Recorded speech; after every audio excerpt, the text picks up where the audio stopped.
আসসালামু আলাইকুম। একসময় পাহাড়ের কোল ঘেঁষে এক ছোট কুটিরে বাস করত ইমরান। কাঠ কেটে জীবিকা নির্বাহ করা ইমরান ছিল গ্রামের সবচেয়ে পরোপকারী মানুষ। বনের পশু পাখিরাও যেন তাকে চিনত, কারণ সে কখনো অকারণে গাছের পাতাটিও ছিঁড়ত না। সেদিন ছিল কালবৈশাখীর রাত।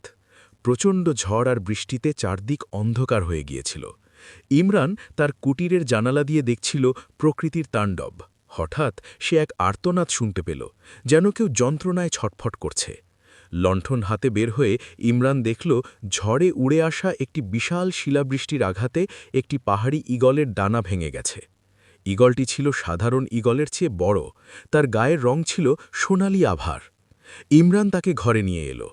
গ্রামের বৈদ্য বলেছিল ঈগলটি বাঁচবে না, কিন্তু ইমরান হার মানেনি।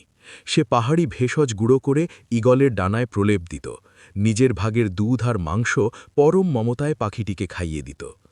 প্রায় 2 মাস পর ঈগলটি যখন প্রথমবার পাখা ঝাপটে ঘরের ভেতর উড়ল, ইমরানের চোখে জল চলে এলো।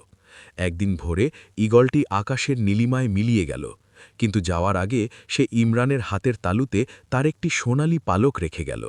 কয়েক বছর পর ইমরানের গ্রামে এক ভয়াবহ খরা দেখা দিল। মাঠের ফসল পুড়ে গেল, কুয়োর পানি শুকিয়ে গেল। বাঁচার তাগিদে ইমরান ঠিক করল সে সুদূর পারস্যে যাবে কাজের সন্ধানে। সাথে ছিল এক বণিক দল। যাত্রাপথ ছিল বিশাল এক মরুভূমির মধ্য দিয়ে। মরুভূমির আবহাওয়া ছিল নিষ্ঠুর, দিনের বেলা আগুনের মতো রোদ আর রাতে হাড় কাঁপানো শীত। 10ম দিনে এক বিশাল বালুঝড় বা সিমুম শুরু হলো। চোখের সামনে আকাশ লাল হয়ে গেল। উট আর মানুষ সব দিকভ্রান্ত হয়ে ছড়িয়ে পড়ল। যখন ঝড় থামল, ইমরান নিজেকে আবিষ্কার করল এক ধুধু বালুচরে। তার সাথে কেউ নেই, কোনো খাবার নেই, নেই এক ফোঁটা পানি। 3 দিন ধরে ইমরান মরুভূমিতে হাঁটছে। তৃষ্ণায় তার ঠোঁট ফেটে রক্ত বের হচ্ছে। সে বালুর ওপর উপুড় হয়ে আল্লাহর কাছে প্রার্থনা করছিল, হে দয়াময়, আমার যদি মৃত্যু এখানেই লেখা থাকে তবে তাই হোক। ঠিক তখনই তার মাথার ওপর এক বিশাল ছায়া পড়ল। ইমরান চোখ তুলে দেখল একটি ঈগল তার ওপর চক্কর দিচ্ছে। ঈগলটি মাটিতে নেমে এলো। তার সেই সোনালি আভা দেখে ইমরান চমকে উঠল। এ তো সেই ঈগল! ঈগলটি তার ডানা দিয়ে ইমরানকে ছায়া দিতে লাগল, যাতে রোদে সে আরও অসুস্থ না হয়। কিছুক্ষণ পর ঈগলটি উড়াল দিয়ে দিগন্তের দিকে চলে গেল। ইমরান ভাবল পাখিটি হয়তো তাকে ছেড়ে চলে গেল, কিন্তু না। কিছুক্ষণ পর ঈগলটি তার ঠোঁটে করে একটি ছোট ভেজা কাপড়ের পুটলি নিয়ে এলো। সেটি ছিল ভেজা লতাপাতা মেশানো, যা চুষে ইমরান কিছুটা প্রাণ ফিরে পেল।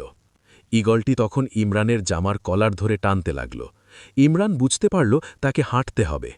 ঈগলটি কিছুক্ষণ ওড়ে আবার নিচে নেমে আসে, যাতে ইমরান পথ না হারায়। এভাবে চলতে চলতে তারা পৌঁছল এক দুর্গম পাথুরে পাহাড়ের গুহায়। সেখানে ছিল এক অদ্ভুত দৃশ্য। গুহার ভেতরে এক শীতল ঝর্ণা পাথর চিরে বের হচ্ছে। ইমরান প্রাণ ভরে পানি পান করল এবং সেখানে থাকা কিছু খেজুর খেয়ে বল পেল। রাতের বেলা মরুভূমির নেকড়েরা যখন গুহার বাইরে গর্জন করছিল, তখন ঈগলটি গুহার প্রবেশপথে পাহারাদারের মতো বসেছিল। তার তীক্ষ্ণ দৃষ্টি আর শক্তিশালী ডানার ঝাপকে কোনো হিংস্র প্রাণী কাছে ঘেঁষার সাহস করেনি। পরদিন সকালে যখন তারা মরুভূমির শেষ প্রান্তে পৌঁছাতে যাচ্ছিল, তখন একদল মরুদস্যু ইমরানকে ঘিরে ধরল। তাদের হাতে ছিল ধারালো তলোয়ার। তারা মনে করেছিল ইমরানের কাছে হয়তো কোনো গুপ্তধন আছে। ঠিক যখন দস্যু সর্দার তার তলোয়ার তুলল, তখন আকাশ থেকে এক প্রচণ্ড চিৎকার শোনা গেল।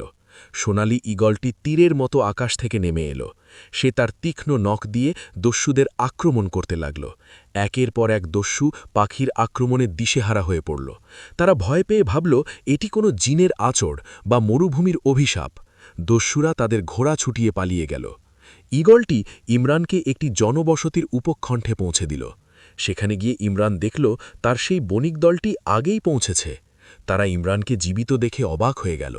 তারা ইমরানকে জানালো, আমরা ভেবেছিলাম তুমি মারা গেছ। ইমরান তখন আকাশে তাকাল। ঈগলটি তখন অনেক উপরে। সে একবার ডানা ঝাপটে যেন ইমরানকে সালাম জানালো। ইমরান বুঝতে পারল সেদিন যে পাখিটিকে সে বাঁচিয়েছিল সে আসলে কোনো সাধারণ পাখি ছিল না, সে ছিল কৃতজ্ঞতার এক জীবন্ত প্রতীক।